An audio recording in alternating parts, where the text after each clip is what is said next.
Let us start with the syllabus. सबसे पहले जो मैं आपको शुरुआत करूंगा that will be regarding contract act 1872।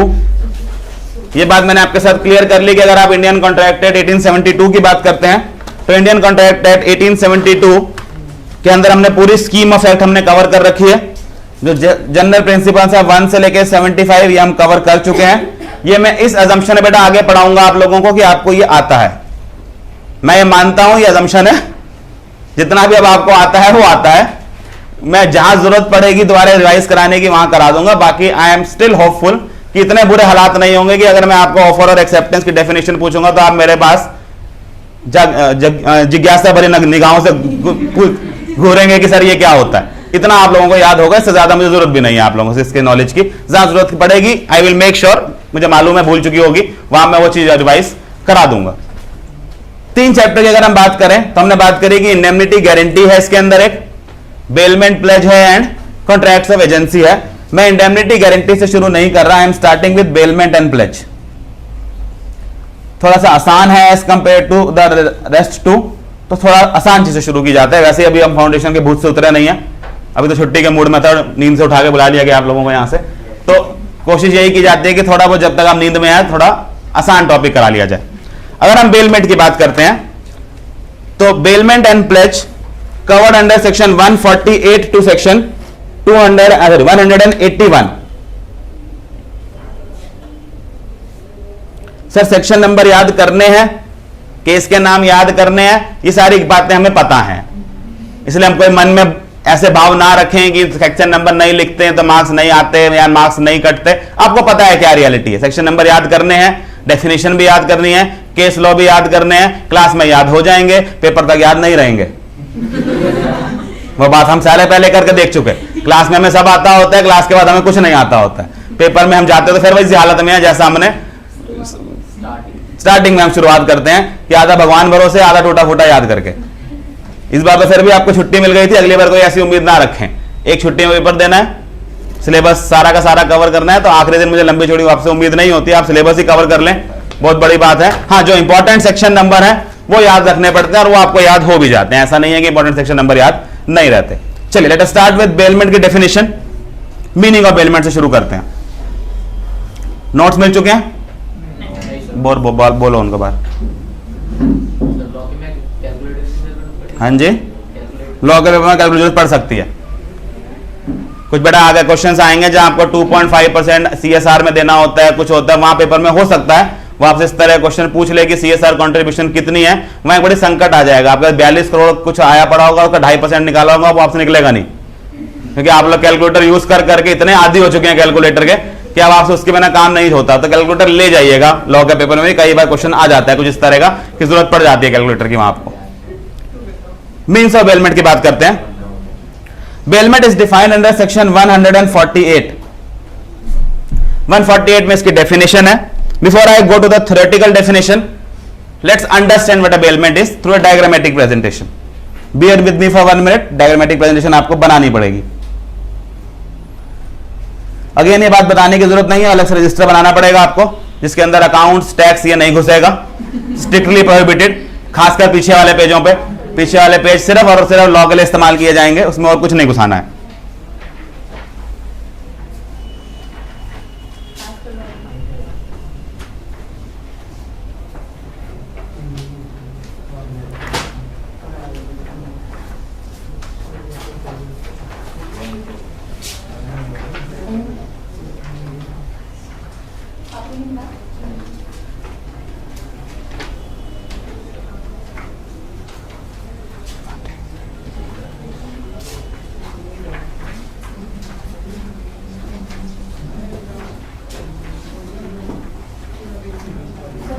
हाँ जी, नहीं। अब बेलमेंट बेटा एक पार्टी डिलीवर करती है goods to another party for a particular purpose upon a contract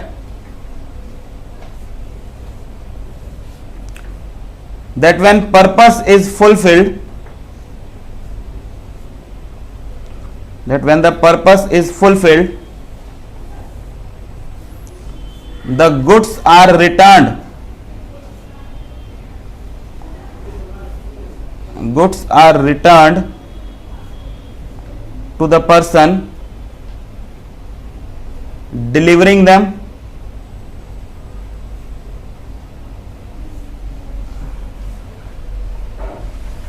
A contract of bailment or a bailment is a contract in which one party makes delivery of goods to another party for a particular purpose. Upon a contract that when this purpose is fulfilled, the goods are returned to the person delivering them. एक ऐसा contract जहां एक person, जिसको हम नाम देते हैं baler, वो गुड्स की डिलीवरी करता है एक दूसरे पर्सन को, known as a bailee. Goods की डिलीवरी करता है, गुड्स की पोसेशन हैंड ओवर करता है, गुड्स की ओनरशिप नहीं देता है। First of all, this is not a sale, ये सेल नहीं है, ये सेल से कुछ अलग है। इसलिए हम यहां पे सिर्फ क्या हो रहा है, गुड्स की डिलीवरी हो रही है, एक पर्पस के लिए डिलीवरी हो रही है, और उस पर्पस के पूरे होने पर गुड्स वापस किए जा रहे हैं। आपको कुछ एग्जांपल्स लेते हैं। आप अपनी बेटा घड़ी ठीक होने के लिए, आप अपनी मोटरसाइकिल ठीक होने के लिए, आप अपनी गाड़ी को रिपेयर कराने के लिए एक पर्टिकुलर मैकेनिक के पास जाते हैं, उसे गाड़ी दे के आते हैं। Is it a bailment? Conditions लगाने शुरू कर दें। बिल्कुल, आप उनको गुड्स डिलीवर करते हैं, एक पर्टिकुलर पर्पस के लिए डिलीवर करते हैं, और जब वो पर्पस पूरा हो जाता है, वो गुड्स आपको रिटर्न बैक कर देता है। आपके पास घर पे एक सोने की रिंग है या एक सोने की चेन है, उसकी पॉलिश कराने के लिए आप एक गोल्ड स्मिथ को देके आते हैं, वो उसकी पॉलिशिंग करता है, और वो पॉलिशिंग करके आपको वो वापस देता है। It's a contract of bailment, इसको बेलमेंट बोलते हैं। कई बार आप गुड्स सेफ कस्टडी के लिए दे देते हैं। बेटा मैं कहीं घूमने जा रहा हूं, मैंने अपने रिलेटिव के यहां, मेरे घर में कुछ गोल्ड पड़ा था, मैंने उसके घर रखवा दिया। मैंने कहा भाई थोड़ा ध्यान रखना, घर में अकेले घर में गोल्ड रखना इज नॉट सेफ। आप लोग घर में रह रहे हैं तो आप अपने गोल्ड का इसको रख लीजिएगा, मैं 4 दिन बाद आके आपसे ले लूंगा। It's a delivery of goods for a particular purpose, purpose here being the safe custody of goods upon a contract कि जब पर्पस पूरा होगा वो गुड्स आपको वापस कर दिए जाएंगे। नेक्स्ट अगर आप बात करते हैं, लेट अस से मैं एक टेलर को एक फैब्रिक देके आता हूं और उसको कहता हूं मुझे इसमें से एक सूट सिल के दीजिए, एक स्टिचिंग के लिए सूट देके आता हूं। Can this be consider as bailment? कुछ नहीं करना बेटा, आप लोगों ने सिर्फ सामने लिखी हुई बातें लगाते जाना, धीरे धीरे ये डेफिनेशन मुझे याद नहीं करानी पड़ेगी, इसको मैं इतनी बार लगवा दूंगा एग्जांपल के ऊपर कि दिमाग में अपने आप घुस जाएगी। Is this a bailment? There is a delivery of goods, yes. Is it for a particular purpose? Yes. Purpose पूरा होने पर गुड्स वापस आ रहे हैं। यहां दिक्कत है सर, दिया कपड़ा था, आ सूट रहा है उसके अंदर से। तो नेक्स्ट सवाल हमारे पास यह आता है कि जब आप गुड्स रिटर्न करने की बात करते हैं, क्या ये सेम गुड्स होने चाहिए या ये डिफरेंट गुड्स हो सकते हैं? That is the next point जो मैं टच कर रहा हूं कि अभी तक हम गाड़ी दे रहे थे, गाड़ी देते थे, वही की गई गाड़ी वापस आती थी। आप अपनी वॉच रिपेयर के लिए देते थे, वही की वही वॉच रिपेयर होकर वापस आ जाती थी। इस केस में कहानी थोड़ी बदल रही है। आपने जो दिया है वो शायद सिमिलर फॉर्म में वापस नहीं आ रहा, उसकी फॉर्म बदल दी गई है बेटा वो वही, इतना तो आप भी समझते हैं कि है वो वही कपड़ा ही, उस कपड़े की फॉर्म बदल दी गई है और उसको किस में कन्वर्ट कर दिया गया है? एक सूट में कन्वर्ट कर दिया गया। That means can goods in different form be return back? क्या डिफरेंट फॉर्म में गुड्स रिटर्न कर दिए जा सकते हैं? Law says yes. जो ये गुड्स की वापस रिटर्न की जा रही है, goods are return to the person delivering them in same or a different form और इन एन ऑल्टर्ड फॉर्म।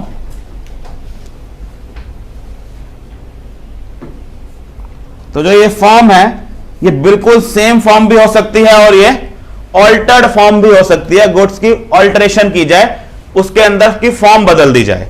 कुछ एग्जांपल्स और आ रहा हूं सारे इस पे आऊंगा, मुझे पता है क्या क्या क्वेश्चन आने वाले हैं इसके अंदर।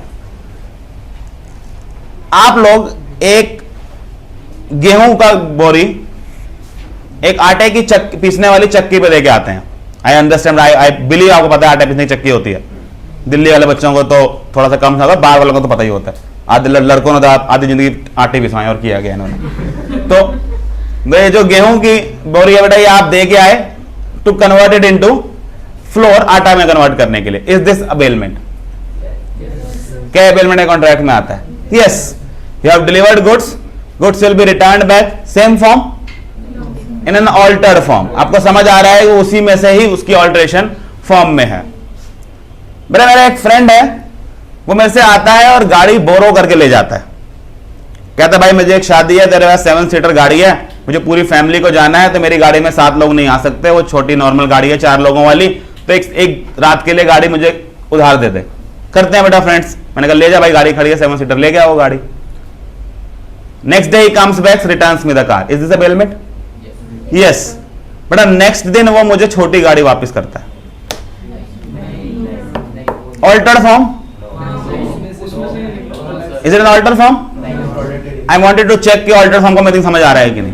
Altered form is a form from of the same product only, it's not a different product. तो एक बात आपको ध्यान रखनी है, गुड्स या तो सेम होंगे या उसी की ऑल्टर्ड फॉर्म होगी। डिफरेंट गुड्स वापस नहीं हो सकते, और डिफरेंट गुड्स ना ही सस्ती वैल्यू के ना ही महंगी वैल्यू के। कहीं आप इस सेंटीमेंट में बह जाए कि छोटी गाड़ी लेके गए तो बड़ी दे रहा है तो ये बेलमेंट होगी, नहीं, it's still not a bailment. The goods have to be either the same और an altered form of those goods. आपको ऑल्टर्ड फॉर्म का मतलब समझ आना शुरू हो गया कि उसी का ही कोई दूसरा तरीका होना चाहिए, उसी का ही कोई बदला हुआ रूप होना चाहिए। उसके बाद आगे अगर हम बात करते हैं तो बेटा जब हम डिलीवरी की बात करते हैं, जब आप एक गुड्स डिलीवर कर रहे हैं, ये गुड्स जब आप, या इसमें एग्जांपल मैं और जनरेट करता हूं। मान लीजिए देयर इज अ पर्सन ए, ये एक इलेक्ट्रॉनिक्स की शॉप चलाते हैं जिसके अंदर ये टीवी, एलईडीज, फ्रिज, एसी, इस तरह का शॉप चलाते हैं। There is a person B, वो जाते हैं और इस इलेक्ट्रॉनिक शॉप्स के ऊपर से एक एलईडी टीवी ऑर्डर करके आते हैं, लेट अस से 42 इंच टीवी। अब जनरली बेटा क्या होता है, आप लोग 42 इंच का टीवी अपनी गाड़ी की छत पर रख के तो ले नहीं आते। You ask him to get it delivered to your house. Charges आप भी दे सकते हैं, चार्जेस वो भी दे सकता है। आप दोगे तो आपको पता है टीवी के प्राइस में उसने इंक्लूड कर लिया, वो भी दे रहा है तो अभी तो भी आपको पता है उसने टीवी के प्राइस में इंक्लूड कर लिया, वो आपको समझ आती है सारी की सारी कहानी। अल्टीमेटली वो क्या कहता है, हाँ सर आप एड्रेस दे दीजिए, मैं आपके घर पहुंचवा दूंगा।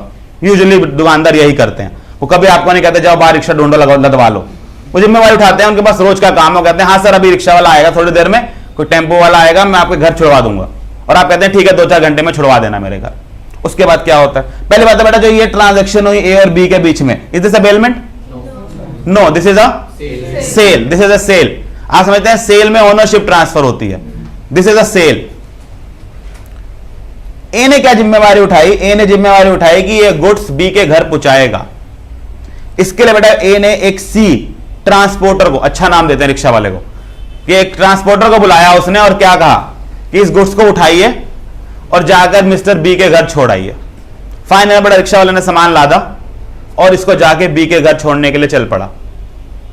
Is this bailment?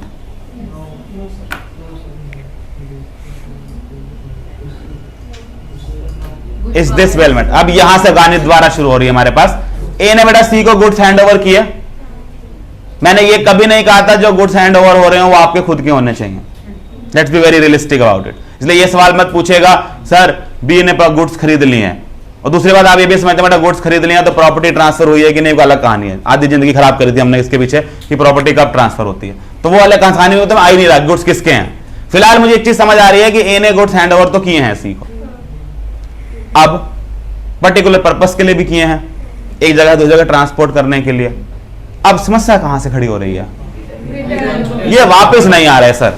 Goods are not return back to the person delivering them. ये उसी के कहने पर किसी और को डिलीवर कर रहा है, क्या इसको बेलमेंट कह सकते हैं? डेफिनेशन तो नहीं बोलने दे रही। डेफिनेशन तो क्या कह रही है, गुड्स को वापस रिटर्न कराइए। बेटा एक डेफिनेशन पूरी नहीं है, इस डेफिनेशन के नीचे एक लाइन लिखने की जरूरत अभी और है।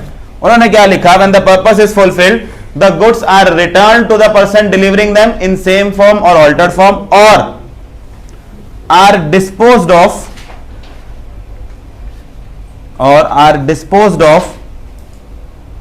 according to the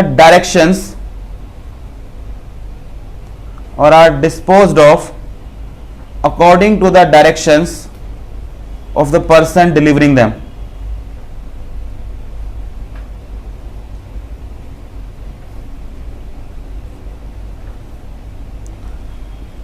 Meaning of bailment. Now this is complete. Sir एक तो हम बता दिया करो जब कंप्लीट हो जाए, हम जगह छोड़ने बंद कर दें. दिस इज कंप्लीट, आप डेफिनेशन में कुछ नहीं है. तो बेलमेंट क्या है? अच्छा पहले तो इस चीज को लगाने के बाद क्या अब ये बेलमेंट बनेगी? वाला एग्जांपल वो क्या कह रहा है, या तो गुड्स वापस हो जाएं या वो गुड्स जो पर्सन डिलीवर कर रहा है गुड्स उसकी इंस्ट्रक्शंस के बेसिस पर डिस्पोज ऑफ कर दिए जाएं. डिस्पोज ऑफ का मतलब क्या बेटा? किसी को दे देना, जला देना, तोड़ देना, चूरा चूरा कर देना, सब क्या है? बेलमेंट है. सब क्या है? डिस्पोज ऑफ करना है उस गुड्स को. क्योंकि डिस्पोज ऑफ कुछ भी हो सकता है, किसी भी तरह से हो सकता है. बेटा मेरे घर में कुछ सामान पड़ा था जिसको डिस्पोज ऑफ करना मुश्किल है. मान लीजिए बेटा मेरे घर में, लेट्स बी वेरी रियलिस्टिक, हमारे पास बेटा शादियों या ये कह लीजिए न्यू ईयर के ऊपर कैलेंडर्स आ जाते हैं जिनके भगवान की मूर्तियां फोटोएं लगी होती हैं. बड़ी मुसीबत है कैलेंडर्स के साथ. ना फाड़ सकते हैं, ना सड़क पे फेंक सकते हैं. वो एक मन से भावना आती है यार भगवान गुस्सा कर देंगे, आपका मन नहीं करता उसको फेंकने में. फिर आप क्या करते हैं? भारत में हम लोग क्या करते हैं उसका एक दिन हम इकट्ठे करते रहते हैं. एक दिन बेटा हम कोई नदी नहर ढूंढते हैं, है ना, यही करते हैं ना. एक कस्टम है, सड़क पे नहीं फेंकना, नहर में फेंकना है. फिर हम वो सारा सामान इकट्ठा करते रहते हैं. फिर एक दिन क्या हुआ बेटा, मेरे पता चला कि हमारे घर से एक व्यक्ति जा रहा था, उसने एक यमुना नहर क्रॉस करनी थी. यमुना वैसे बेटा यमुना तो रही नहीं, आपको पता है वो वही है जो घर के बाहर नाली बह रही है. सेम है, बिल्कुल डिट्टो, सेम बिल्कुल वही है. बट एक मन की भावना तो है ही कि यमुना है at the end of the day. कोई जा रहा था यूपी साइड, उसने लगा रास्ते में गंगा आएगी जी, उसको पार करेंगे, वो पुल आएगा. मैंने कहा रुक जा, ये मेरा सामान लेता जाएगा, मैं डाल दियो. Is this bailment? क्या ये बेलमेंट है? यस. भाषा क्या है? Disposed of. ये एक्चुअल में डिस्पोज ऑफ का लिटरल मीनिंग है, जहां आप उसको डिस्पोज ऑफ बोलते हैं. तो these are all practical things, जहां आप इसको हम क्या कह सकते हैं, जो डेफिनेशन दी गई है वो बहुत कुछ कवर कर रही है. उसने गुड्स का वापस आना भी कवर किया है, उसने गुड्स का बेलर के डायरेक्शंस पर डिस्पोज ऑफ होना भी किया है, जिसमें वो किसी के और को देने के लिए भी कह सकता है, किसी जगह फिटिंग के लगवाने के लिए भी कह सकता है, अपनी एक जगह से दूसरी जगह ट्रांसपोर्ट करने को कह सकता है, कुछ भी कह सकता है. सारे काम क्या माने जाएंगे? They all will be considered as bailment. उसको बेलमेंट बोला जाएगा. अच्छा उसके बाद हमने बात करी डिलीवरी की.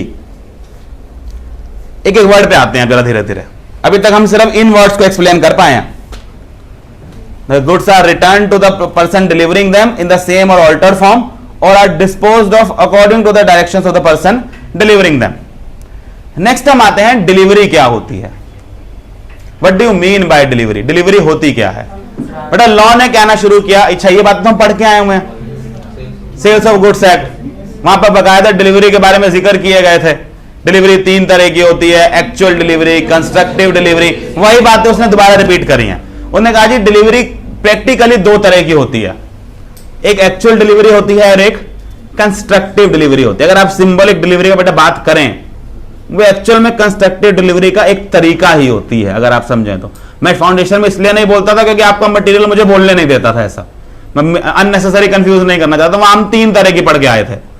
एक एक्चुअल डिलीवरी होती थी, एक कंस्ट्रक्टिव डिलीवरी होती थी, एक उसने डिलीवरी बाय अटॉनमेंट या सिंबॉलिक डिलीवरी, कुछ इस तरह की हरकतें की हुई थी. बात एक ही है बेटा, दो ब्रॉड दो ही तरीके होते हैं. एक एक्चुअल डिलीवरी, वो सामान की फिजिकल पोसेशन दे देना, और एक कंस्ट्रक्टिव डिलीवरी. कंस्ट्रक्टिव डिलीवरी को लॉ कैसे डिफाइन करता है? वो कहता है कि डिलीवरी तब होती है जब कोई ऐसा एक्ट किया जाता है विच has the effect of putting the goods into the possession of another person. जिसका लीगल इफेक्ट क्या होता है? गुड्स दूसरे पर्सन की पोसेशन में गए हुए मान लिए जाते हैं. और ये बात बेटा सेक्शन 149 डिफाइन करता है. सेक्शन 149 कहता है कि अगर आप डिलीवरी की बात करें तो डिलीवरी दो तरह की होगी. डिलीवरी या तो एक्चुअल डिलीवरी होगी या ये डिलीवरी एक कंस्ट्रक्टिव डिलीवरी होगी. This is 149. 149 एग्जैक्ट वर्ड्स क्या यूज करता है? वो कहता है जी डिलीवरी जब आप करते हैं वो सिर्फ एक भाषा लिखता है कि delivery by the two the belly can be made by doing anything which has the effect of putting the goods in the possession of the bailey or any person authorized on the behalf of bailey.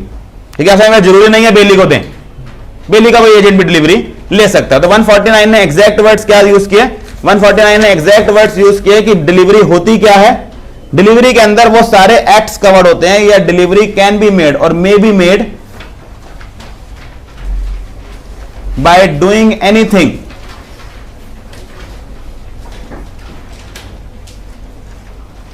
which has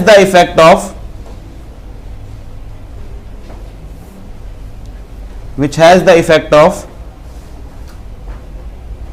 putting the goods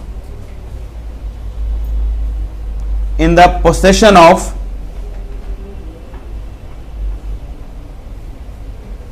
intended bailey, which has the effect of putting the goods in the possession of intended bailey or any person authorized to hold on this behalf, or any person authorized to hold them on his behalf. इस भाषा से हमने क्या कहा जी, delivery दो तरह की हो जाती है। 149 ने बेटा ये शब्द नहीं दिए, 149 ने बस ये शब्द दिए हैं। डिलीवरी क्या होती है, डिलीवरी में be made by doing anything which has the effect of putting the goods in the possession of the intended bailee. जब आप इंटेंडेड बेली के हाथों में गुड्स या उसके किसी ऑथराइज पर्सन के हाथों में गुड्स दे आते हैं, then in that case it is known as a delivery. यहां से हाँ हमें समझ आ गया कि ये दो तरह से हो जाती है, ये एक्चुअल हो सकती है, ये कंस्ट्रक्टिव हो सकती है। This can be an actual delivery और this can be a constructive delivery.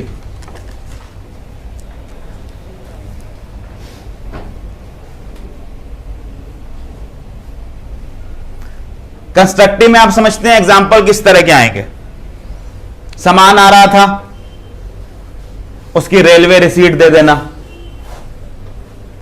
वो गोडाउन में सामान पड़ा था, उसकी चाबी दे देना, गाड़ी की चाबी दे देना, ये सारी बातें हम पढ़ के आए हैं। These are all considered as constructive delivery.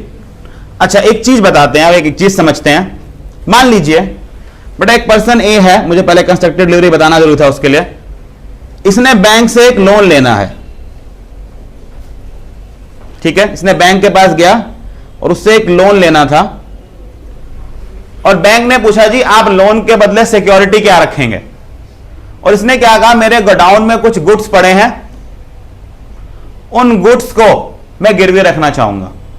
आप समझते हैं बेटा वो गुड्स ला के और बैंक की ब्रांच में नहीं रख देगा, सामान रखने बैंक की ब्रांच इस कामों के लिए नहीं बनी हुई। आप क्या करेंगे, उस गोडाउन पे एक ताला लगाएंगे और चाबी किसको पकड़ा देंगे, बैंक को, लीजिए सर आपके पास गिरवी हुए सामान। फाइन इनफ, क्या ये बेलमेंट है?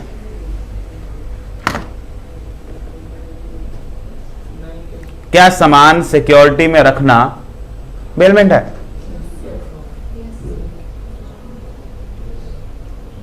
डेफिनेशन वापस आ जाते हैं, नजरों के सामने से दूर हो गया शायद, लीजिए लगाइए। अगर ना बोलते हैं तो कौन सी केस पॉइंट है जो पूरा नहीं होता? As simple as that, you have to stick by the words. अगर सारी बातें पूरी हो रही है तो वो बेलमेंट है, बात खत्म। अगर वो नहीं पूरी करता तो वो बेलमेंट नहीं है।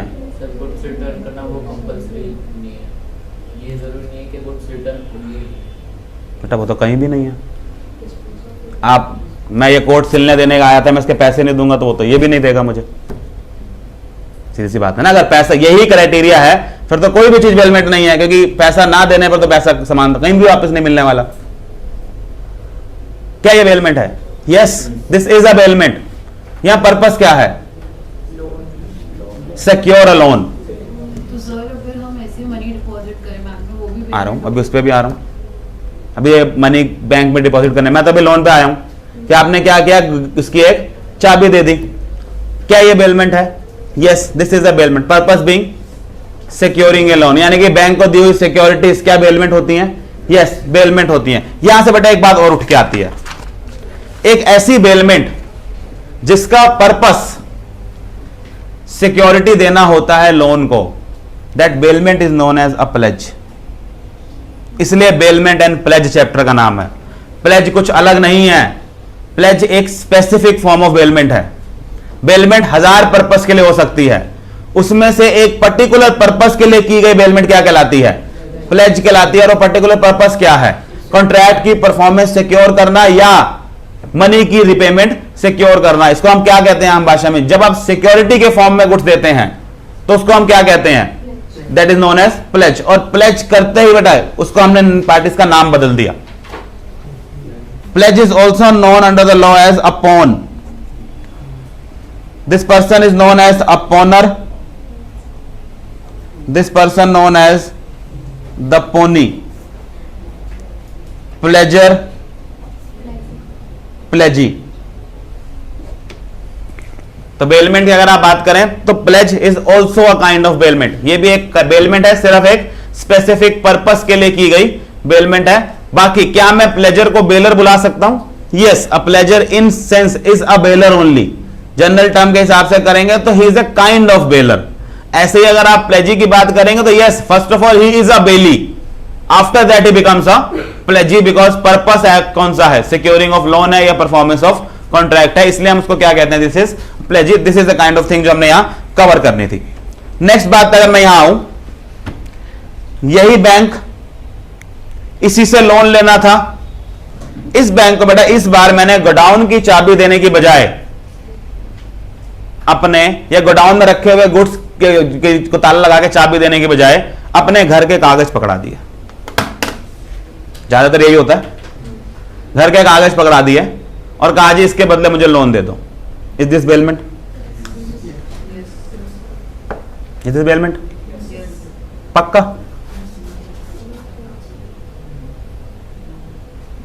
नहीं,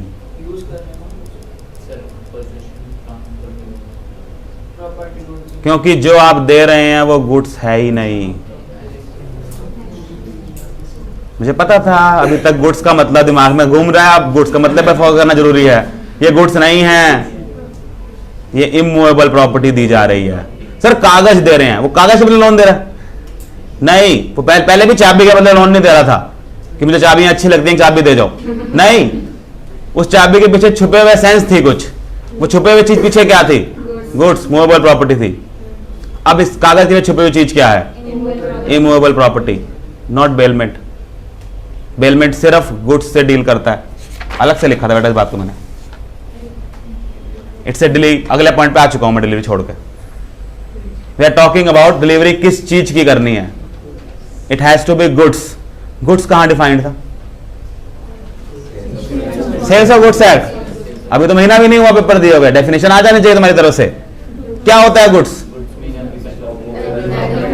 goods means every kind of movable property other than actionable claim and money, and includes stock and shares, grass, crops and things attached to forming part of the land and जो which are agreed to be severed before sale। पूरी नहीं चाहिए मुझे definition, अब आप भूल सकते हैं इसको, कोई टेंशन नहीं, हो गया पेपर। हाँ, दोबारा देने की उम्मीद हो तो मत भूलिएगा। तो याद रखिएगा 2 clause 7 of the sales of goods act defined what a good is. तो हमने इसके डेफिनेशन से हम इतना में जाएंगे, goods includes every kind of movable property in immovable property out of the ambit. क्या इमूवेबल प्रॉपर्टी की प्लेज हो सकती है? क्या इमूवेबल प्रॉपर्टी की प्लेज हो सकती है? What is the pledge? Pledge is a bailment for the purpose of securing goods और performance of contract. And what is a bailment?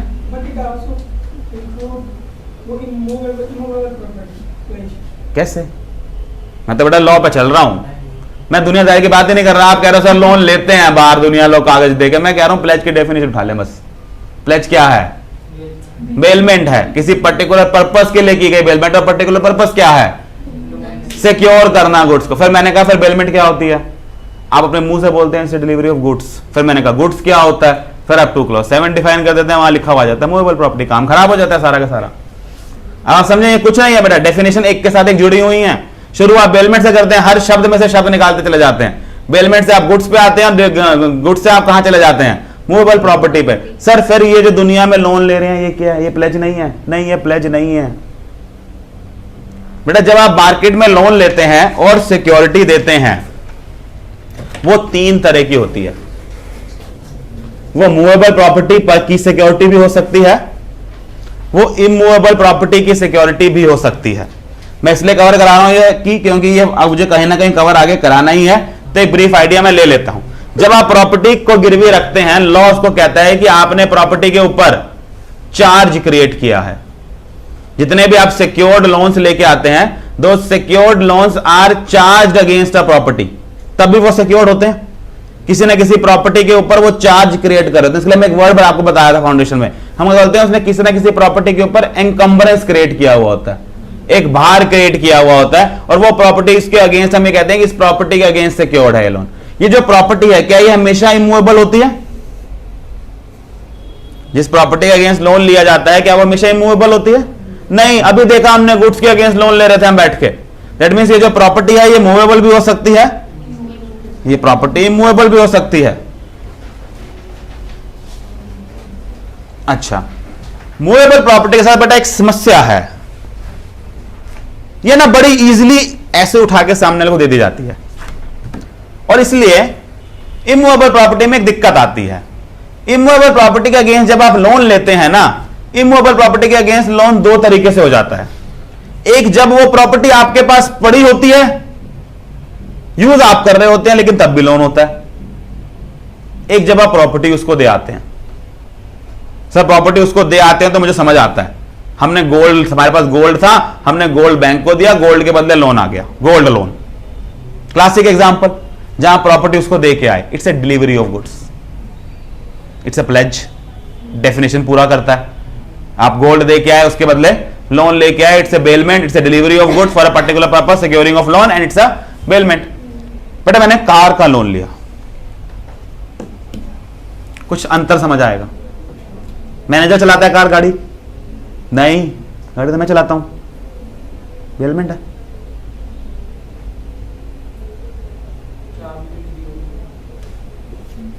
कहां जा रहे हैं आप, किसको मार रहे हैं गाड़ी, क्या कर रहे हैं, कुछ नहीं पता बैंक को, गाड़ी आपके हाथ में है, चाबी भी आपके हाथ में है, सुबह शाम कस्टडी आपके हाथ में, जो मर्जी करी, जितनी मर्जी चलाई है, प्लेज है। बेटा फाउंडेशन से ऊपर तो हैं हम, थोड़े से इंटर पढ़ रहे हैं तो बातें वहां तो खत्म नहीं होंगी जहां फाउंडेशन में खत्म हो जाया करती थी। आप उससे आगे बढ़ेंगे, आपसे यहां पे समझें। प्लेज के साथ मुझे आपको जान पूछ कैसी बातें बतानी पड़े जो आप अपने मुंह से बोल पड़े, नहीं सर डेफिनेशन पूरी नहीं हो रही। इस चक्कर में पता क्या हुआ, आपको डेफिनेशन याद हो गई है, और कुछ हुआ ना हो, 148 की डेफिनेशन तो याद हो गया, वो इतनी बार दिमाग में घुमानी पड़ रही है बार बार कि सारी बातें पूरी कर रही है कि नहीं कर रही है। इसमें क्या दिक्कत आ रही है? डिलीवरी वाला पॉइंट चुभ रहा है सर, ना एक्चुअल होती दिखाई दे रही है, कुछ कंस्ट्रक्टिव होता भी दिखाई नहीं दे रहा। यहां तो कार के अगेंस्ट लोन लेके आ गए हैं हम बस। लॉ क्या कहता है, अगर आप मूवेबल प्रॉपर्टी से डील करते हैं तो मूवेबल प्रॉपर्टी के ऊपर चार्जेस दो तरह से क्रिएट होते हैं। पहला जो चार्ज क्रिएट होता है वो तब होता है जब आप पोसेशन हैंडओवर कर देते हैं। जब आप गुड्स की पोसेशन हैंडओवर कर देते हैं, आम भाषा में गुड्स की डिलीवरी कर देते हैं, this is known as pledge, इसको प्लेज बुलाते हैं।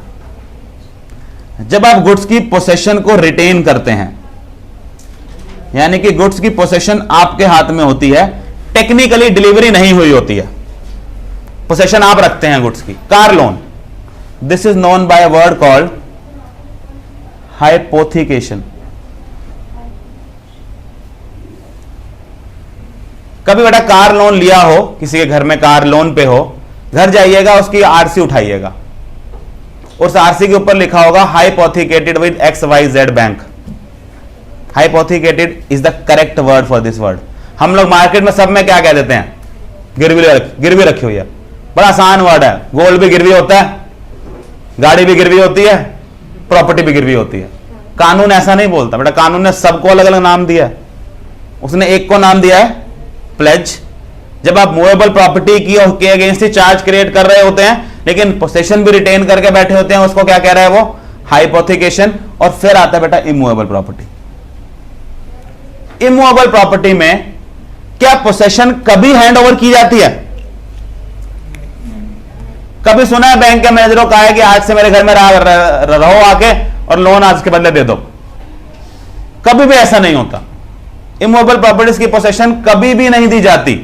इमूवेबल प्रॉपर्टी की हमेशा पोसेशंस रिटेन ही की जाती हैं, और इसलिए यहां ये सिर्फ एक ही तरह की होती है, नोन एज मॉर्टगेज। अब से बेटा ये वर्ड सही हो जाने चाहिए।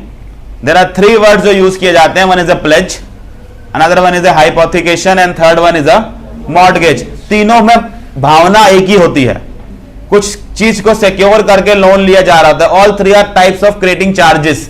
चार्ज क्रिएट करने के 3 तरीके हैं, लेकिन तीनों में थोड़ा थोड़ा अंतर है। जब आप मॉर्टगेज की बात करेंगे, the subject matter of the charge will be an immovable property. जब आप प्लेज या हाइपोथिकेशन की बात करेंगे, the subject matter of the charge will be a movable property. Now this movable property, the possession may end up going to the creditor, in that case it is a pledge. If you continue to retain the possession, in that case it is a hypothecation. वो hypothecation की category में आ जाता है। Had nothing to do with the syllabus, ताकि आप लोगों के डाउट्स ना आए, इसलिए मुझे पहले बात क्लियर करनी पड़ी। हमारे सिलेबस में क्या है? प्लेज। वापस आ जाते हैं। हम बात कर रहे थे कि हमने घर के कागज दिए, और घर के कागज जो हमने दिए that does not count as a pledge. वो प्लेज काउंट नहीं होते, because what we are dealing with is goods. हम गुड्स के बारे में बात कर रहे हैं, और गुड्स हमेशा क्या होती हैं? गुड्स आर में ऑलवेज मूवेबल प्रॉपर्टीज। उसको मूवेबल प्रॉपर्टीज के साथ डील करना पड़ता है। अब आते हैं कुछ और सवालों के ऊपर।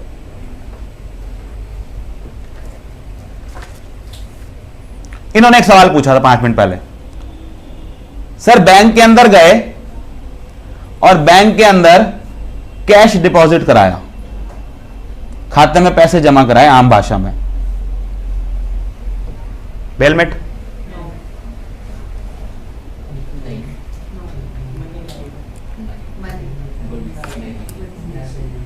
आपको बहुत बताने की जरूरत नहीं है मुझे क्या दिक्कत है। 2 क्लॉज 7 डेफिनेशन को आगे बढ़ाएं। Other than money and actionable claim. जब ये गुड्स ही नहीं है तो बेलमेट नहीं हो सकती, बात ही खत्म। बेलमेट नहीं हो सकती तो उससे आगे बात करने की हमें जरूरत ही नहीं है। अच्छा सर, ऐसी कहानी है कि हमने 1 मिनट के लिए मान लिया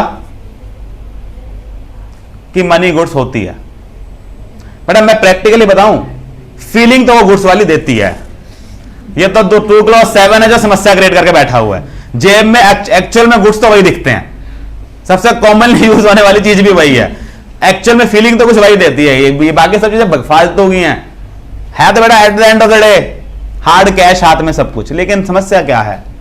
लो उसको गुड्स मानने को तैयार नहीं है। रीजन मैंने आपको बताया था कि अगर आप उसको गुड्स मान लेते हैं तो सेल की डेफिनेशन पूरी नहीं हो पाती, क्योंकि फिर हर चीज गुड्स के बदले गुड्स हो जाती है।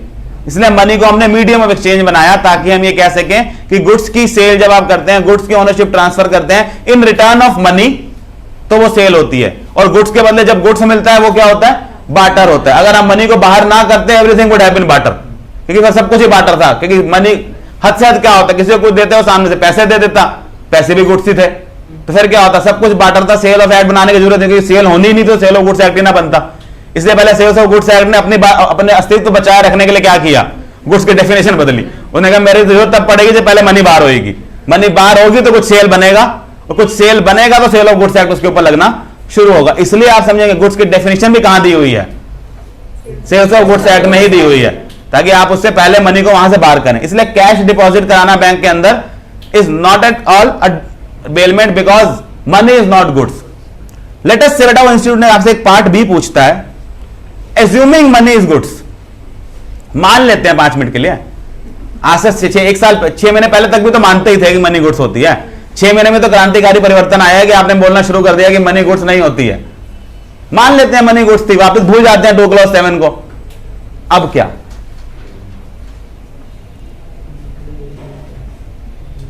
मैं आपको उस डेफिनेशन में गुड्स वाले पॉइंट से आगे ले जाना चाहता हूं। आगे बढ़िए। Is it for a purpose? Yes. किस लिए कराते हैं बैंक में पैसे जमा? सेविंग करने के लिए, इंटरेस्ट कमाने के लिए, सेफ कस्टडी के लिए, कोई भी कारण होता है, कई मल्टीपल कारण। पर्पस तो बेटा हर चीज में होता है, बिना पर्पस के तो हम यहां भी नहीं बैठे। हर काम पर्पस से हो रहा होता है, तो ये सबसे आसान पार्ट होता है पर्पस। पर्पस तो निकल ही आता है हर चीज के अंदर कोई ना कोई। नेक्स्ट आगे बढ़िए। इससे पहले कॉन्ट्रैक्ट, बैंक में पैसा जमा कराना इज नॉट अ कॉन्ट्रैक्ट। बड़े बेवकूफ हो यार, बिना कॉन्ट्रैक्ट के बैंक में पैसा जमा करा के जा रहे हो।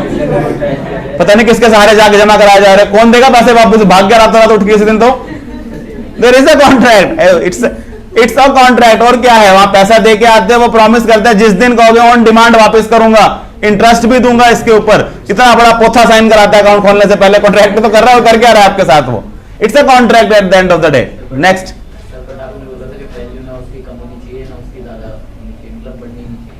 उस पर तो मैं आया ही नहीं बेटा।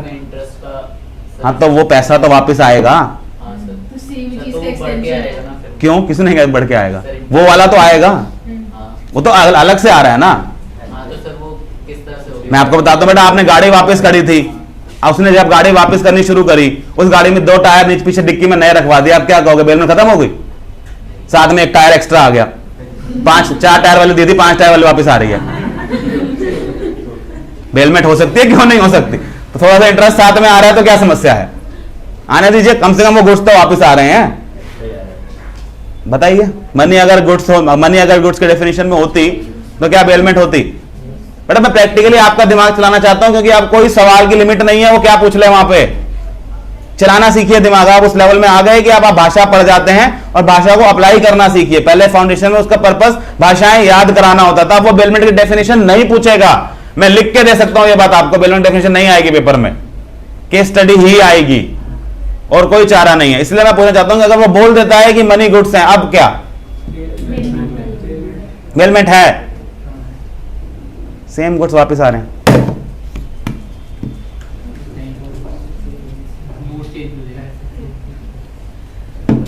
कभी करके देखें बेटा, बैंक में जाएं, नोट जमा कराएं और 1 मिनट बाद कहते हैं भैया वापस देना, तो सर उस काउंटर पे जाओ, सेम नोट देगा, सवाल ही नहीं उठता, हो ही नहीं सकता कि आपको वही नोट वापस मिल जाए। ऑल्टर्ड फॉर्म है सर, ऑल्टर्ड फॉर्म है सर, ऑल्टर्ड फॉर्म है। मेरी गाड़ी लेके गया, दूसरी दे गया तो ऑल्टर्ड थी, सेम मॉडल डिट्टो, बिल्कुल सेम वैल्यू, ऑल्टर्ड थी नहीं। जब वो नहीं थी तो फिर 100 के बदले का नोट दूसरे 100 का नोट कैसे ऑल्टर्ड है। अपने आर्गुमेंट में फंसते हो बेटा, जब एक गाड़ी के बदले दूसरी गाड़ी नहीं होती तो फिर एक नोट के बदले दूसरा नोट कैसे हो जाता है। तो मैं तो बेटा कह रहा हूं, जो आप दे के आए थे क्या वही वापस लेके आए हो, उसी वैल्यू का लेके आए हो। मतलब जैसे आपको दूसरी गाड़ी मिली, कोई क्लेम कर देगा ना मेरी गाड़ी है, बेटा वो आपका नाम रजिस्टर करा के जाता है, सर मैं करा के दूंगा, फिर क्या दिक्कत है। लेकिन फिर भी आप क्या कहोगे, नहीं ये बेलमेंट नहीं है, क्योंकि जो मैंने दिया था वो मुझे वापस नहीं मिल रहा। तो अगर आप मनी की को गुड्स भी मान लेते हैं तो एक जगह कैश डिपॉजिट अभी भी फंसता है, वो क्या है, सेम गुड्स वापस नहीं आते, they are neither in the same goods, they are neither altered form, ये डिफरेंट फॉर्म में गुड्स वापस आते हैं, इसलिए आपकी बेलमेंट ये कभी भी नहीं होती है। ठीक है जी, यहां तक बात क्लियर होती है। आइए आगे बढ़ते हैं।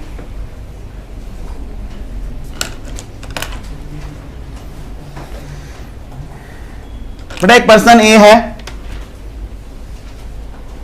बे चल जा कोई तो चल,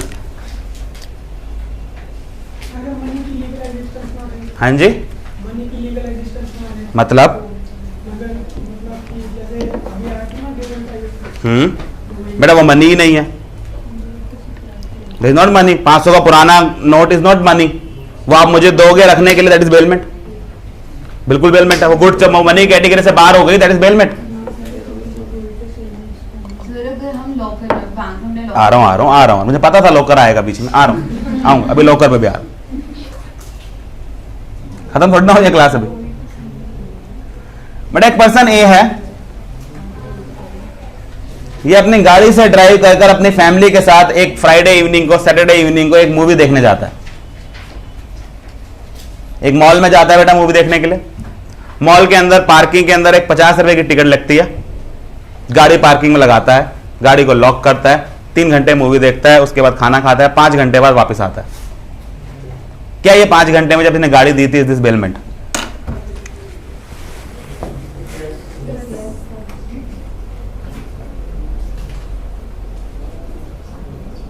हाँ जी बेलमेंट है।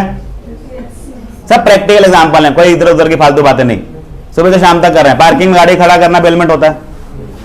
क्योंकि अगर बेलमेंट होता है तो एक बहुत बड़े आगे बातें आने वाले, बेटा बेलर और बेली की रिस्पॉन्सिबिलिटी शुरू होने वाली है। चैप्टर तो वही है, अभी तो मैं पहले बेलमेंट पे आधी क्लास में लगा हुआ, बेलमेंट क्या होता है, बेलमेंट की डेफिनेशन थोड़ा ना आनी है पेपर में, राइट्स एंड ड्यूटीज आने हैं बेलर के। मुद्दे की बात अभी पहले इसलिए कह रहा हूं कि क्या गाड़ी खड़ी करनी बेलमेंट है। डिलीवर थोड़ा की अपनी गाड़ी। उनका कहना है बेटा उन्होंने गाड़ी डिलीवर नहीं करी है।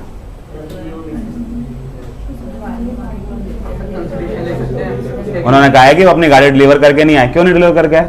आन दो बेटा, रीजन आन दो, बात वो सही कह रही है, मैं रीजन सुनना चाहता हूँ, क्यों नहीं डिलीवर करके आए? सर जैसे अगर मैं आप पहले बोलते तो मैंने डिलीवर कर दी अपनी कार, बट अभी मैंने खुद अपनी कार पार्क किया, आपको सिर्फ मैंने उस जगह को यूटिलाइज करने के पैसे दिए। इफ यू कैन काउंटर हर, करना तो बेटा यही होता है, हम वकीलों का काम क्या है, वो कुछ बोल रही है काउंटर करिए। वो कह रही है जी वैले में गाड़ी दोगे तो चाबी भी सामने वाले को दोगे, वो आगे करेगा पीछे करेगा, पेट्रोल फूकेगा, गाने सुनेगा, एसी चलाएगा, उसके अंदर बैठ के पता नहीं क्या करेगा, सब कुछ उसका है 3 घंटे के लिए। लेकिन जब आप गाड़ी पार्किंग में लगा के आ जाते हो, गाड़ी की चाबी आपके जेब में, 1 इंच नहीं आगे पीछे कर सकता, सिर्फ खड़ी है, वेल डिलीवरी है।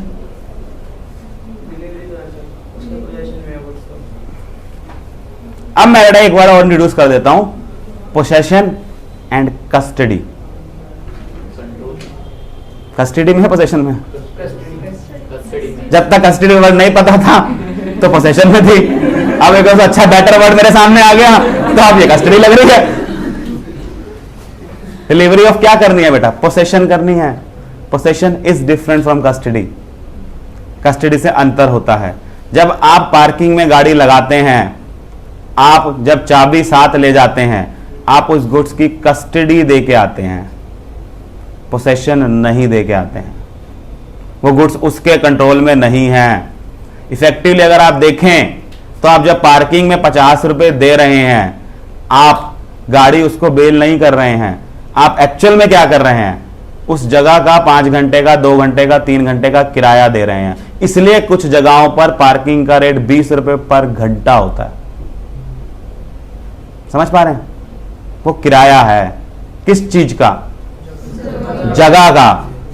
आप उस गाड़ी की, अच्छा आपने बेटा गाड़ी बंद ही नहीं करी, आपने स्विगी को बुलाया, उसने कहा भैया ऐसा है मॉल की चौथी नीचे बेसमेंट पार्किंग में आ जा, मैं गाड़ी में बैठ के खाना खाऊंगा आज। बेटा तो हस्बैंड वाइफ में गाड़ी में बैठे, एसी चला रखे, गाने चल रहे हैं मस्त से, और उन्होंने कहा जी खाना भी यहीं खाएंगे आज, क्या करना है मूवी देख के? मूवी तो बेटा आजकल फोन पे भी देख सकते हैं, लैपटॉप खोला उन्होंने सामने सेट कर दिया, चल बन गया अपना पर्सनल हॉल, एसी चल ही रहा है। और क्या किया? पार्किंग में गाड़ी लगा दी, कोई परेशान भी नहीं करेगा। अब तो वैसी बेलमेंट वाली फीलिंग नहीं आ रही, बिल्कुल ही नहीं आ रही। सर गाड़ी के अंदर बैठा हुआ खुद ही खाने खा रहे हैं वहां बैठ के। अब तो कस्टडी भी नहीं दी गाड़ी की उसकी, इनफैक्ट कुछ भी नहीं किया जगह। इससे आप प्रैक्टिकली समझें, कभी भी वो आपको पार्किंग वाला ये नहीं कहता खड़ी करो बाहर निकलो यहां से, वो क्या कहता जो मर्जी करो मेरी बिला से। इनफैक्ट आप बेटा बिना गाड़ी लिए जाएं और क्या कहें, मुझे ना तेरी नीचे वाली जगह पे ना जाके सोना है चद्दर डाल के, 50 रुपए ले ले उसके 1 घंटे के हिसाब से। वो कहेगा हाँ गाड़ी वाली जगह पे जाके चद्दर जगह सो जाओ मेरी तरफ से, क्योंकि उसने किस चीज का बेटा किराया लेना है? जगह का। उसके ऊपर आप गाड़ी खड़ी करने चाहो गाड़ी खड़ी कर लो, वहां पे स्टोव ले जाकर रोटी बनाना चाहो रोटी बना लो, उसको कोई फर्क नहीं पड़ता। वो कहता है हर घंटे का 20 रुपए लगता है, एक गाड़ी की जगह दूंगा, वहां चद्दर डाल के सोना चाहते हो सो जाओ, उसके अंदर बैठना चाहते हो गाड़ी के अंदर बैठे रहो, गाड़ी खड़ी करनी है गाड़ी खड़ी दो, जो करने है जो मर्जी करो। दैट मीन्स आप प्रैक्टिकली कर क्या रहे हैं, आप जगह किराए पर ले रहे हैं। That is not bailment. हाँ valet parking is different scene. Style से जाते हैं, गाड़ी की चाबी पढ़ाते हैं, ले भैया, वो अपने आप गाड़ी को आगे करता है पीछे करता है, कई बार गलत जगह खड़ी करता है, फिर वहां से कोई हटवाता है, फिर जाके उसको उठा। अक्सर बेटा वैले पार्किंग होती ही कहां है? जब पार्किंग की जगह नहीं होती। आपको पता होता है कौन हर्ष में आगे पीछे करता रहेगा, आप 3 घंटे के लिए गाड़ी उसके हवाले कराते हैं, तुम्हारे हवाले वतन साथियों वाला कहीं कि ये पकड़ो गाड़ी, जो करना है करो उसके साथ 3 घंटे, 3 घंटे बाद वापस कर देना मुझे इसके साथ। अब उसके बाद बेटा क्या है गाड़ी की? पोसेशन है ना। This is bailment. आपको जब आप बेलमेंट की बात करते हैं, आपको बेलमेंट में जब आप डिलीवरी की बात करते हैं, this delivery has to be a delivery of possession, it should not be a mere delivery of custody. वो उससे ऊपर जाना चाहिए। जब तक पोसेशन डिलीवर नहीं होगी, गुड्स पे उसका कुछ अधिकार कुछ कंट्रोल नहीं आएगा, तब तक वो क्या कह सकते हैं, उसको हम बेलमेंट नहीं कह सकते। अब आते हैं लॉकर पे। अरे मैंने एक लॉकर लिया और उस लॉकर का मुझे बैंक में जाके उन्होंने एक लॉकर खोल के दिया। उस लॉकर के अंदर अगर आप कभी आपने ऑपरेट किया है तो क्या करते हैं, चाबी लगवाते हैं, एक चाबी खुद रखते हैं, आपका सामान जो मर्जी रखवाओ अंदर। ये लॉकर लेना क्या ये बेलमेंट होता है? बैंक में कैश रखना बेलमेंट नहीं होता, ठीक है जी। चलिए, वो लॉकर मैंने कहा जी लॉकर के अंदर गोल्ड रखेंगे, वो लॉकर का रेंट लेते हैं वो हमारे से। हाँ जी। बेटा लॉकर तो एक ही तरह से चलता है जैसे आप चलते हुए देखते हैं। एक चाबी आपके पास, एक चाबी बैंक के पास। ना बैंक खोल सकता आपकी मदद के बिना, ना आप खोल सकते बैंक की मदद के बिना। बैंक जानता होता है उसमें क्या रखा हुआ? नहीं, बैंक का एम्प्लॉय चाबी खुद लगाता है और लॉकर खोलने से पहले क्या करता है? चला जाता है। जो रखना है रखो, मेरी बुला से मुझे कोई फर्क नहीं पड़ता। क्या वो बेलमेंट है? वो फिर क्या है? कस्टडी दी है आपने उसको, गुड्स की पोसेशन नहीं दी। जब उसको पता ही नहीं है कि है क्या, किस बात की पोसेशन, वो क्या कहता है? किराया लूंगा इस जगह का। इसलिए वो लॉकर रेंट होता है, नाम ही बोल रहा होता है। वो लॉकर का क्या है? किराया है। इसलिए हम क्या कहते हैं, लॉकर में रखा हुआ सामान भी क्या नहीं होता? बेलमेंट नहीं होता। क्योंकि क्या दिक्कत है? पोसेशन ऑफ गुड्स नहीं पास ऑन होती, custody of goods pass on कर दी जाती है। आगे बढ़ते हैं। सर कितना है बताने के लिए? बहुत कुछ है अभी तो।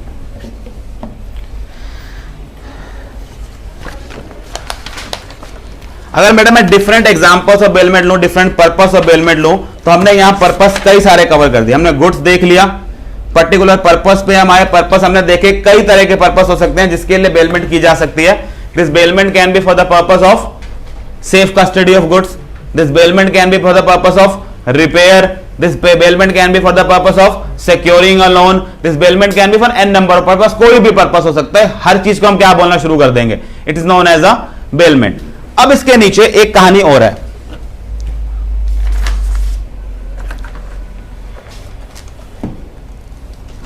प्रैक्टिकली होने वाला एग्जांपल फिर से।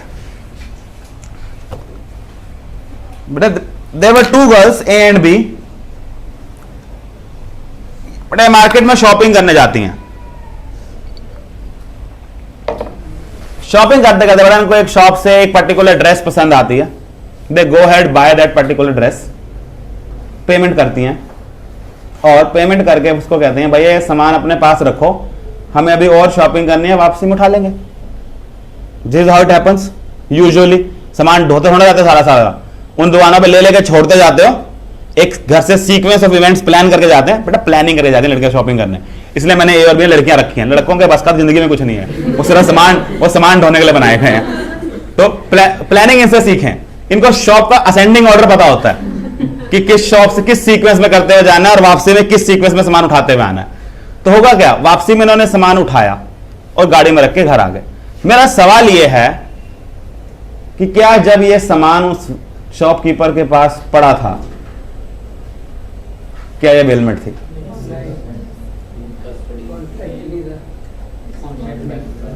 उसने सामान लिया और कहा इसको तब तक रखो जब तक मैं वापस नहीं आके ले जाती। Is this bailment? क्या समस्या है? अब मैं उन सवालों पे आ गया जो पेपर में आने लायक हैं। अब आप उस लेवल तक आ चुके। कितने घंटे हो गए पढ़ाते रहे? 1 घंटा हो गया बेलमेंट डेफिनेशन करते करते। हाँ जी, क्या लगता है? लगता है बेलमेंट है? क्या समस्या आ रही है? पर्पस तो सेफ कस्टडी था ही उसका, और क्या पता? हाँ जी, किस तरह की लीगल ऑब्लिगेशन क्रिएट नहीं हो रही?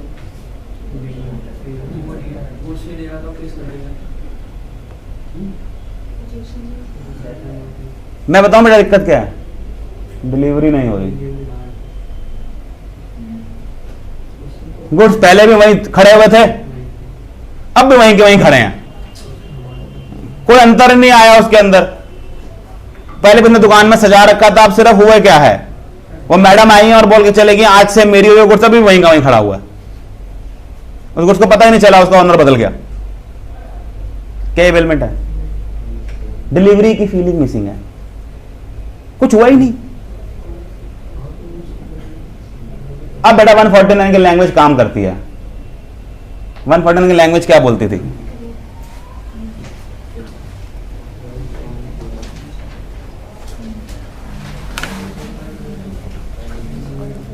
doing anything which has the effect of putting the goods in the possession of the intended bailey। Sir यहां पता है दिक्कत क्या है? अगर मैं बोलूं ना कि शॉपकीपर बेली है, मैंने गुड्स उसकी पोसेशन में पुट थोड़ी ना किए हैं, वो उसकी पोसेशन में पहले से ही थे। समझ पा रहे हैं दिक्कत? डिलीवरी क्या होती है? जब आप किसी के साथ कोई ऐसा काम करते हैं जिससे गुड्स उसकी पोसेशन में चले जाएं। यहां तो कहानी अलग है, गुड्स उसी के पोसेशन में थे, उसी के पोसेशन में पड़े हुए हैं। सडनली क्या है, वो उसी कुर्सी पे बैठा हुआ था, 5 मिनट पहले तक ओनर था, अब आपसे क्या कह रहे हैं? तो बेली है। और बेटा इस बात को कवर करने के लिए सेक्शन 148 के नीचे एक एक्सप्लेनेशन लगाई गई। देखें एक्सप्लेनेशन क्या लिखा। If a person already in the possession of goods of another, बड़ा लाइन को ढंग से पढ़े। If a person already in the possession of goods of another contracts to hold them as a bailee, he thereby becomes the bailee and the owner becomes the bailor of such goods, although they may not have been delivered by way of bailment. उसने कुछ explanation में बताने की कोशिश करी है। ये भाषा अगर मैं ऐसे आपको बताता ना बिना एग्जांपल के, ऊपर से निकल जाती थी, पता नहीं क्या चल रहा है मेरे जीवन में। अब कुछ समझ आ रहा है कि हाँ कुछ बात समझ तो आ रही है, कुछ लिख तो रहा है, वैसे तरह की हरकतें। उसने क्या लिखा? एक पर्सन जो ऑलरेडी पोसेशन ऑफ गुड्स में था, वो उस समय से बेली बन जाएगा जिस समय से उसने बेली की हैसियत अपना ली, भले ही गुड्स उसको डिलीवर किए गए हैं या नहीं किए गए।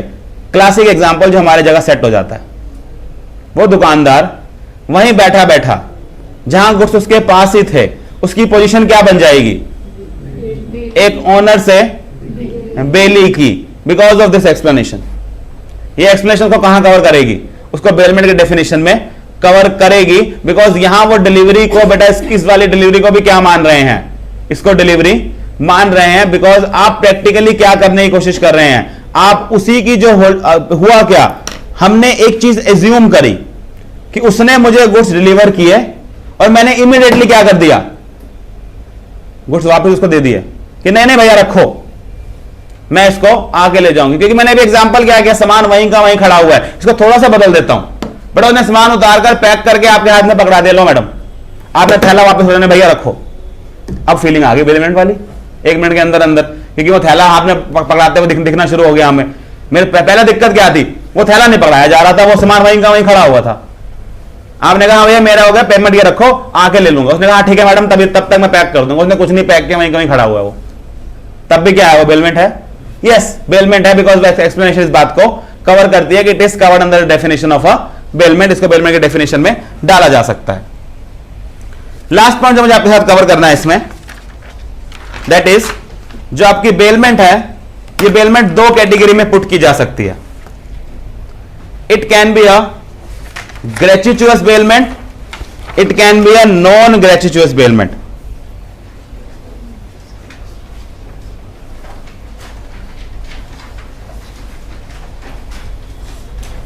टाइप्स ऑफ बेलमेंट की बात करते हैं। Bailments can be put into 2 categories। Number 1, इसको मैं कहता types of bailment on basis of reward.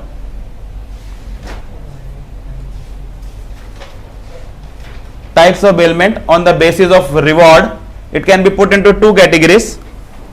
First one, a gratuitous bailment,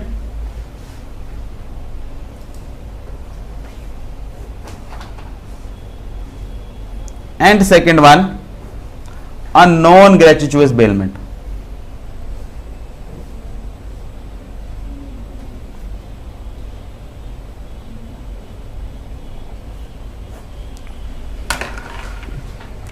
gratuitous bailment and a non gratuitous bailment. ये ग्रेचुइटस बेलमेंट क्या होता है?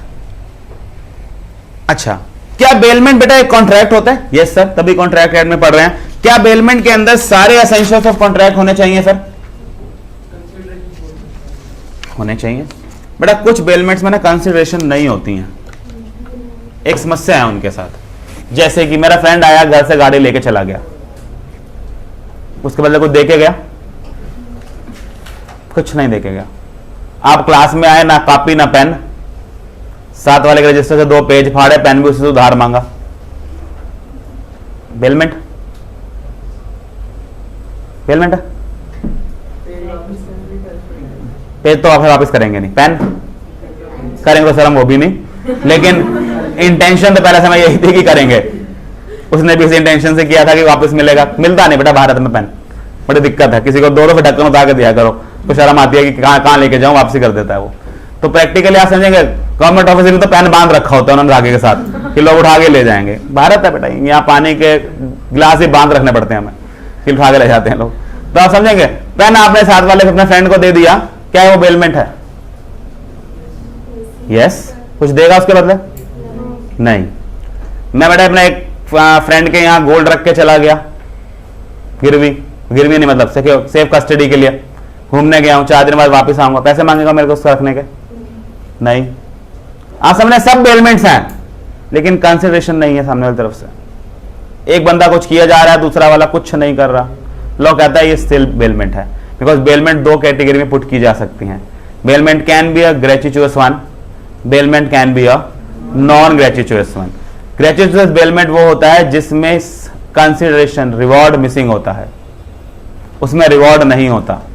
आप करते तो हैं लेकिन सामने वाला उसके बदले कुछ नहीं करता, कंसिडरेशन गायब होती है। अच्छा मुझे एक चीज बताइए, फिर जो ये बेलमेंट का फायदा होता है, इसमें जो बेनिफिट होता है, ये किसको मिलता है? बेलर को या बेली को? बेलर को मिलता है। एग्जाम्पल? हाँ जी, और बिल्कुल बेटा मेरा फ्रेंड गाड़ी ले गया, मेरा फ्रेंड गाड़ी ले गया, तब किसका फायदा था? साथ वाले ने पेन मांग लिया, किसका फायदा था? बेली का। संकट आप समझ पा रहे हैं बेटा? एक पार्टी का फायदा होता है, लेकिन वो एक पार्टी कौन सी है वो नहीं समझ आती। कई बार बेलर हो जाता है, कई बार बेली हो जाता है। और इस बात को उसने लिखा, उसने कहा जी जो ग्रेचुइटस बेलमेंट है ये फर्दर 2 तरह की होती है। It can be for exclusive benefit of baler,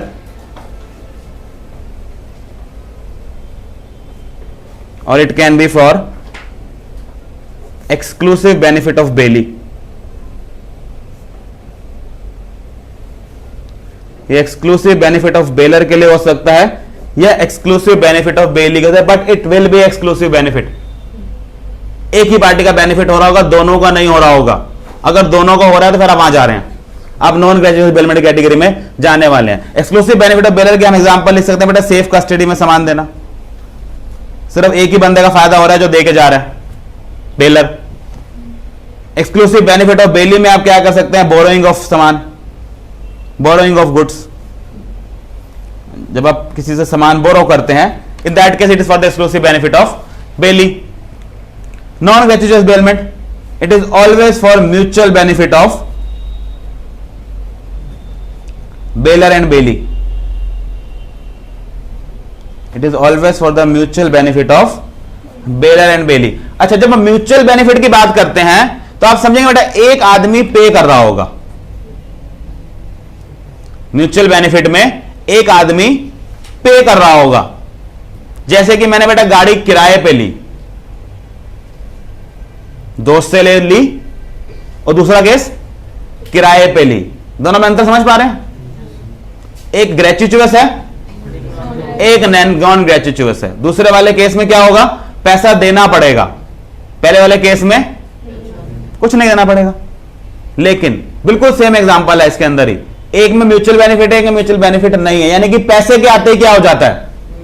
mutual benefit आना शुरू हो जाता है। ये पैसा किसको मिलता है? बेलर को या बेली को?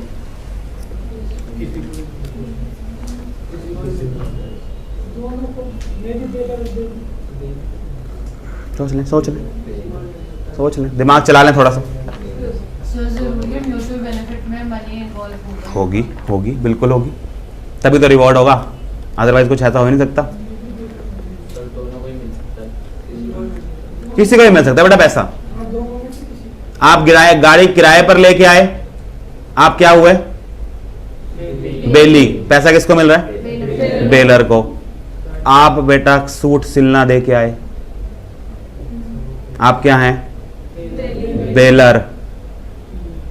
सूट आपने ही दिया था बेटा उसको, पैसे किसको? पैसे भी कौन दे रहा है? आप ही दे रहे हैं। तो आप समझेंगे, कई बार बेलर पे कर रहा होता है, मतलब बेली को गुड्स भी मिल रहे होते हैं और पैसे भी साथ में मिल रहे होते हैं। ले भाई पैसे भी रख। अब आप ऑर्नामेंट्स को पॉलिश कराने दे के आते हैं, गाड़ी को रिपेयर कराने दे के आते हैं, सब में आप बेलर हैं। पेमेंट भी कौन कर रहा होता है? आप कर रहे होते हैं। और दूसरा केस, गाड़ी किराए पे लेना, जहां आप बेली होते हैं, गाड़ी मिल रही होती है और उसके बदले क्या कर रहे होते हैं? पैसे दे रहे होते हैं। यानी कि जब रिवॉर्ड की बात करते हैं तो ये रिवॉर्ड कहीं किसी को भी मिल सकता है। ये जो मनी फॉर्म में रिवॉर्ड है ये बेलर को भी मिल सकता है, और ये मनी फॉर्म में जो रिवॉर्ड है ये किसको मिल सकता है? ये बेली को भी मिल सकता है। लेकिन कॉन्ट्रैक्ट के अंदर म्यूचुअल बेनिफिट पक्का होगा। जब आप पूछेंगे दोनों से क्या मिला, दोनों के पास जवाब होगा। वो वाला केस नहीं होगा जब आपने पेन देने वाले से पूछेंगे क्या मिला पेन दे के, कुछ ना मिला, दोस्ती यारी बनी रहे बस, इससे ज्यादा और